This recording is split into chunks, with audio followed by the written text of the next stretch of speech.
That is good. Alam mo, hindi ko makakalimutan. May 5K tayo kay Ate Ivan. Bakit? Sa loob ng bahay. Te, 5K ka usapan natin 5,000 ah. 5K, 5K. Akala mo Si makalimutan. Si Will, 15K yun sa kanya. Ha? Oo, tip. Eh, hindi lang nilabas. Hindi umere yun. O, hindi umere yun kasi si kuya talaga. Anong 5K? Basta ba sinabi ka doon? Oo. Bibigyan mo kami 5K, Bibigyan mo kami 5K. Ate, sabi mo, promise. Promise, guys. Huwag kayong ganyan. Ito, i-air ito. Bakit hindi umere? Baka na nyo ito ni kuya. May pinag-usapan kayo ni kuya. Huwag nyo i-air yun. 5K ako, 5K. Si Will, 15 din.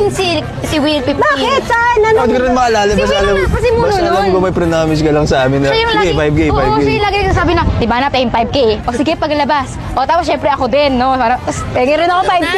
Talaga?